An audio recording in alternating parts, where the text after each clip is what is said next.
What is up you all? Ivy here and you're watching first episode of Metal Workshop. In these series I'm providing you with optimized versions of existing MMG projects. In other words, my main priority in MMGs is pure reference mixing, while Metal Workshop is dedicated to optimizing these projects and making them much more versatile. As you already guessed, subject of this episode is rework of Metal Mixing Guide number 31. Long story short, I really like what I did, except everything about that project totally sucks and I absolutely hate every single thing about it. I used to like it a lot though, right until I started to actively use it in my productions. Every single mix took forever to finish, just because I kept noticing more and more things. It may sound like Alpha Wolf, but it doesn't really work that way. The project I'm presenting today represents nearly half your experience of working with MMG number 31. Of course this adaptation means loss of sound correlation with reference, but on the other hand, this new version is tested, optimized and now got its own unique character.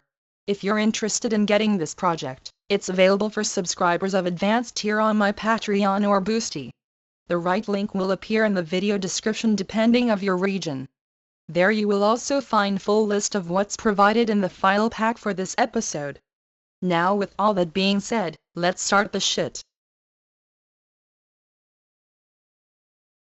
Same as always, I'm gonna start from rhythm guitars. Check this shit.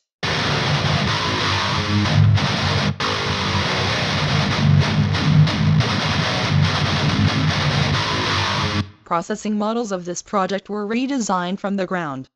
The only thing left from the original is reverb patch, though now I use louder bass and clear high-end impedance interaction model. It basically means more open and tight response of the amp.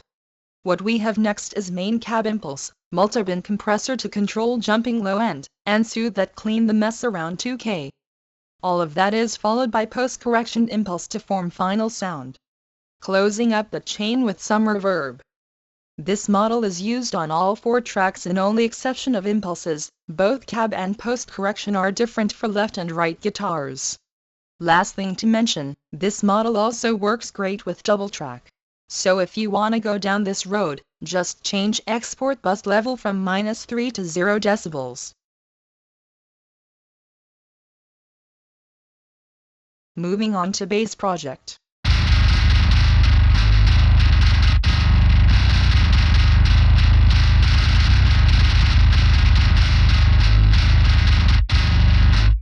It pretty much works as the original one, in only exception of few things. First, additional tone shaping and gain staging on DI correction bus. Together with -6 decibels level drop it provides for cleaner response of distortion modules.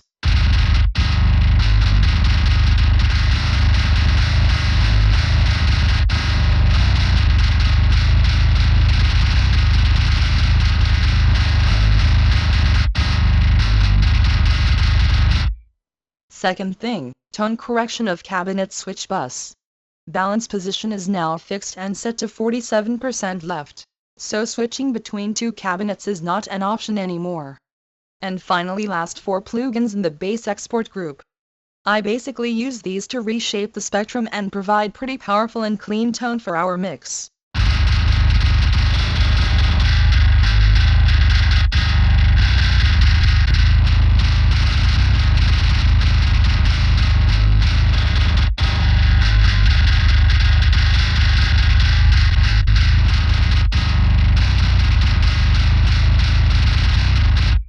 Very last thing is switching to manual mode of Chronos.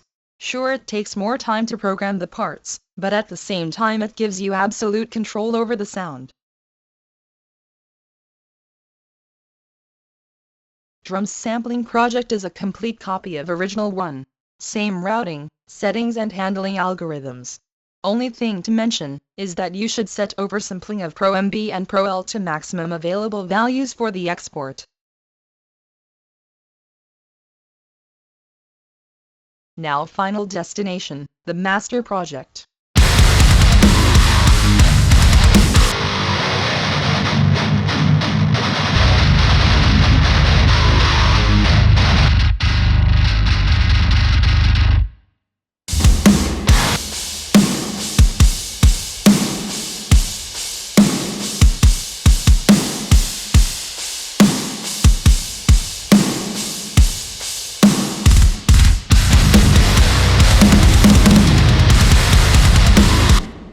As I already said, all the changes that I applied here come from hell ton of testing, so I don't see much sense talking about why I did this and that. When it comes to drums, I use little more complicated routing model with new buses, sends and shits. Processing is mostly about boosting cool stuff and cleaning up everything that I didn't like. To sum it all up, we now have heavier yet more transparent sound. 2 reverb buses with related post-processing will help to get the depth and link the elements of our mix together. Subtle EQ changes on bass and guitar tracks are related to the context of this arrangement, so they're completely optional. I just felt like tweaking the tone little more. There are also a few changes on mix and limiter buses. First, new mid-side compressor in the chain. I use it to squash all the drumming and bassing in the center of stereo.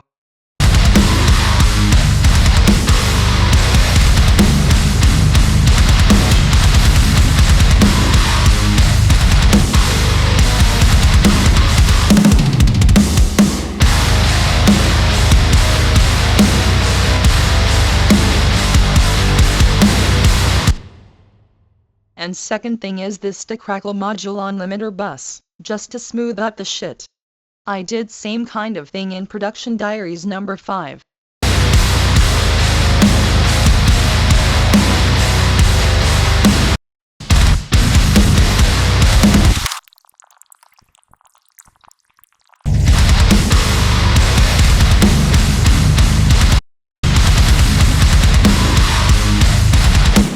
This module creates hell ton of delay, so I keep it at low setting when mixing, and only go to high for the export. Same goes for all the limiters, make sure to max out oversampling value for mix downs. It will make solid difference. So that's pretty much all I have to say. If you have any questions, feel free to ask me in the comments. Thanks for watching. See you soon in the next one.